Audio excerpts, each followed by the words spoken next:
بسم اللہ الرحمن الرحیم نحمدہ ونصلی علی رسولہ الکریم اما بعد۔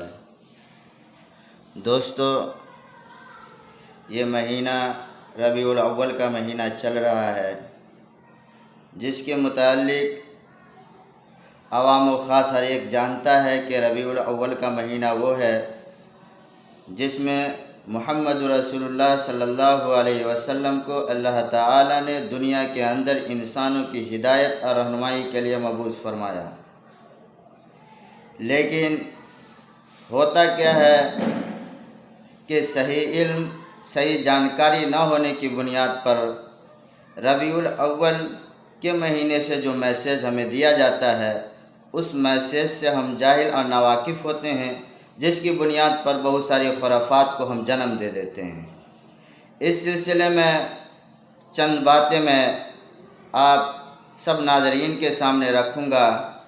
امید کروں گا کہ ان باتوں کو آپ بغور سنیں گے اور ان کو فالو کریں گے۔ سب سے پہلی بات جو ہمارے اور آپ کے دماغوں میں چلتی ہے وہ عید میلاد النبی کے متعلق ہے۔ ہم سب کو رسول اللہ صلی اللہ علیہ وسلم کی آمد اور تشریف آوری پر خوشی کا اظہار کرنا چاہیے۔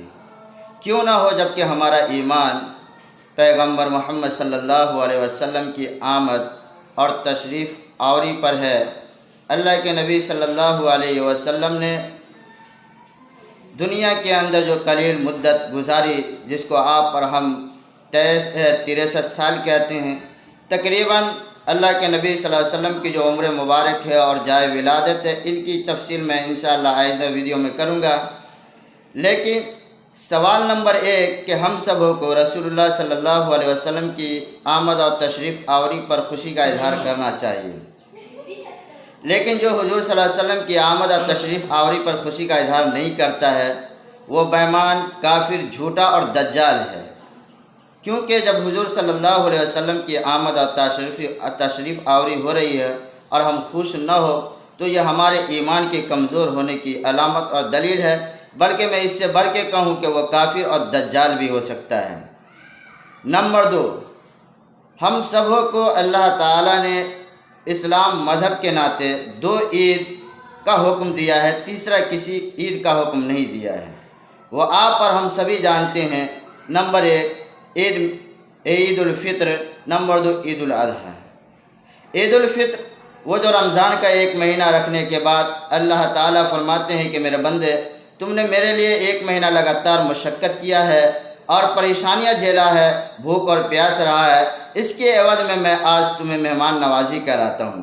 نمبر 2 عید الاضحیٰ، جس کو ہم اور آپ بقرعید کے نام سے جانتے ہیں۔ ان دنوں میں اللہ تعالیٰ نے 3 دن لگاتار مسلمان بندوں سے کہتے ہیں کہ آج لگاتار تم 3 دن میرے یہاں مہمانی کرو، مہمان نوازی کرو۔ تو یہ 2 عید، عید الفطر اور عید الاضحیٰ، ان کے علاوہ شریعت میں تیسری عید کی کوئی گنجائش نہیں ہے۔ لیکن ہم لوگوں نے اپنی جہالت کی بنیاد پر جو تیسری عید، عید میلاد النبی منا رکھا ہے، اس کی اسلام میں اور شریعت میں قطعاً کوئی گنجائش نہیں ہے۔ اس لیے عید میلاد النبی کا جشن منانا اور ان کو عید کا روپ دینا، یہ ہم مسلمانوں کے لیے زیب نہیں دیتا ہے۔ دوسری بات، میں نے سب سے پہلی بات عرض کی ہے کہ ہم سب مسلمانوں کو رسول اللہ صلی اللہ علیہ وسلم کی آمد اور تشریف آوری پر خوشی کا اظہار کرنا چاہیے۔ نمبر 2، اسلام نے صرف اور صرف مسلمانوں کو 2 عید منانے کا حکم دیا ہے۔ نمبر 1 عید الفطر، نمبر 2 عید الاضحیٰ۔ ان کے علاوہ تیسری عید کی کوئی گنجائش نہیں ہے۔ اگر ہم تیسری عید مناتے ہیں تو یقیناً ہم دین کے اندر کسی نئی کام کا ایجاد کرتے ہیں۔ نمبر 3 پہ سوال یہ کھڑا ہوتا ہے، کیا وجہ ہے کہ ہم 15 اگست اور 26 جنوری کا جشن آزادی مناتے ہیں؟ کہ 15 اگست اور 26 جنوری کا ہم جشن آزادی مناتے ہیں اور جلوس پر جلوس نکالتے ہیں، جبکہ جشن منانے کا سب سے زیادہ حقدار اور لائق تو جناب محمد رسول اللہ صلی اللہ علیہ وسلم کی ذات گرامی تھی۔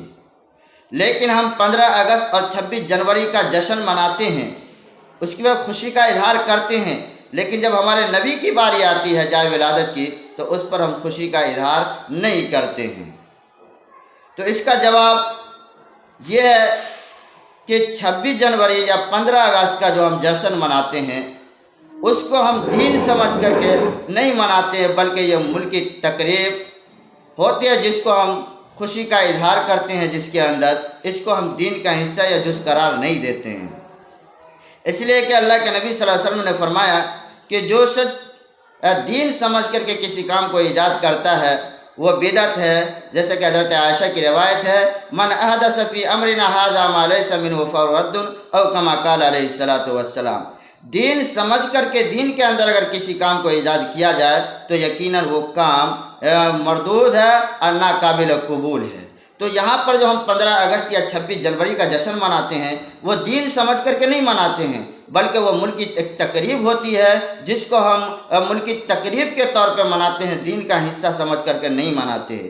اس کو آپ ایک ایگزامپل اور ادھارن سے آپ سمجھ سکتے ہیں، جیسے ہم اپنے گھروں کے اندر اپنے دوست و احباب کی پارٹی کرتے ہیں، دعوت کرتے ہیں، تو ان کو چند لوگوں کو بلا کر کے اپنے گھروں کے اوپر پروگرام کرتے ہیں اور انہیں کھانا کھلاتے ہیں، لیکن ان کو ہم دین کا حصہ اور جز قرار نہیں دیتے ہیں، اس لیے اس کے اوپر بدعت کا فتویٰ نہیں لگایا جا سکتا ہے۔ لیکن جشن عید میلاد النبی جو ہم مناتے ہیں یقیناً ہم اس کو دین کا حصہ قرار دیتے ہیں اور دین کا حصہ سمجھ کر کے ہم اس میں جو ہے شرکت بھی کرتے ہیں اور مناتے ہیں، جس کی شریعت میں کوئی گنجائش نہیں ہے۔ یہ ہماری جہالت کے اوپر مبنی ہے کہ ہم ایسے کام کو فروغ دیتے ہیں۔ اس لیے جشن آزادی ہو یعنی 15 اگست ہو یا 26 جنوری ہو، اس کو دین کا حصہ سمجھ کر نہیں مناتے ہیں، اور عید میلاد النبی کو ہم دین کا حصہ سمجھ کر مناتے ہیں۔ اور میں ایک بات اور بتا دوں آگے جو امپورٹنٹ ہے کہ محمد رسول اللہ صلی اللہ علیہ وسلم کی پیدائش کے سلسلے میں مفسرین، محدثین، بڑے بڑے علماء کا اختلاف ہے۔ خود جو لوگ جشن عید میلاد النبی مناتے ہیں اور ان کے پیروکار ہیں، ان کے ماننے والے جن کے نام پر وہ عید میلاد النبی مناتے ہیں، خود ان کا فتویٰ یہ ہے کہ پیغمبر علیہ الصلوۃ والسلام کی جائے ولادت 12 ربیع الاول نہیں ہے، بلکہ حدیث کی کتابوں کے اندر اور تفسیر کی کتابوں کے اندر روایات مختلف ہے۔ 12 ربیع الاول کے بارے میں اہل علم، بڑے بڑے فقہا، بڑے بڑے محدثین، بڑے بڑے اہل علم نے، یہاں تک کہ انہوں نے جن کے نام لیوا لوگ جشن مناتے ہیں عید میلاد النبی کا، انہوں نے بھی یہی کہا ہے کہ حضور صلی اللہ علیہ وسلم کی پیدائش 12 ربیع الاول کا دن نہیں ہے۔ بہرکیف اس کی تفصیلی گفتگو میں انشاءاللہ آئندہ ویڈیو میں کروں گا۔ چند بات ضرور سمجھ پڑھا لے کہ نمبر 1، حضور صلی اللہ علیہ وسلم کی پیدائش جو ہوئی تھی وہ صبح صادق کے وقت طلوع فجر کے بعد۔ نمبر 2، وہ پیر کا دن تھا یعنی سوموار کا دن تھا۔ نمبر 3، وہ ربیع الاول کا مہینہ تھا۔ نمبر 1، آپ جو دنیا میں تشریف لائے وہ فجر کے بعد، طلوع فجر کے بعد تشریف لائے۔ نمبر 2، وہ پیر کا دن یعنی سوموار، منڈے کا دن تھا۔ نمبر 3، وہ ربیع الاول کا مہینہ تھا۔ اس میں آپ دنیا کے اندر تشریف لائے ہیں، اور تاریخ کا مسئلہ ایسا ہے کہ تاریخ کے سلسلے میں اختلافات ہیں۔ خود علامہ نبوی رحمۃ اللہ علیہ نے مسلم کی شرح کے اندر اس کی صراحتاً کی ہے کہ حضور صلی اللہ علیہ وسلم کی پیدائش کی جو تاریخ ہے اس میں علماء کا اختلاف ہے، کسی یقینی فیصلہ پر اتفاق کرنا یہ محال ہے۔ اس لیے علامہ نبوی نے صراحتاً کر دیا ہے کہ حضور صلی اللہ علیہ وسلم کے پیدائش کے سلسلے میں بعض لوگوں نے 8 کہا ہے، بعض نے 9 کہا ہے، بعض نے 10 کہا ہے، بعض نے 11 کہا ہے، اور بعض نے مختلف اقوال کہے ہیں، لیکن اہل علم کے درمیان 12 ربیع الاول کا دن یہ متعین نہیں ہے، بلکہ ہم عوام کے نزدیک یہ جو ہے پھیل چکا ہے، مشہور ہو چکا ہے کہ حضور صلی اللہ علیہ وسلم کی جو ہے پیدائش 12 ربیع الاول کی ہوئی ہے، حالانکہ ایسا نہیں ہے۔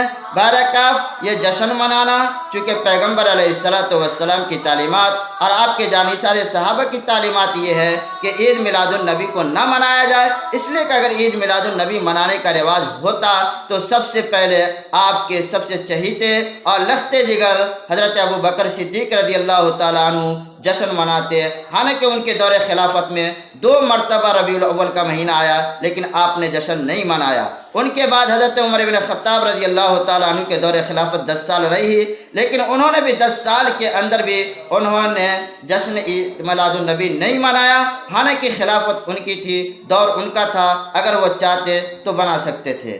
نمبر 3، حضرت عثمان غنی رضی اللہ تعالیٰ عنہ کے زمانے میں 12 سال تک ان کی خلافت رہی، لیکن انہوں نے بھی جشن عید میلاد النبی نہیں منایا۔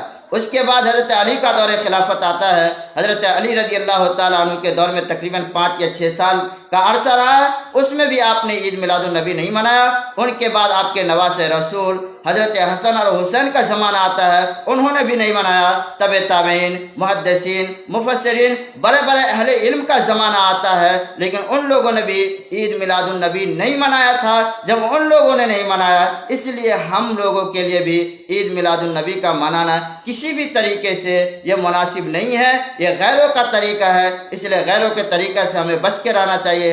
اللہ کے نبی نے فرمایا، من تشبہ بقوم فہو منہم، جو کسی قوم کی مشابہت اختیار کرتا ہے یا اس کی نقل اتارتا ہے تو ان کا بھی شمار انہی لوگوں میں ہوتا ہے۔ اللہ تعالی ہم سبوں کی حفاظت فرمائے، آمین۔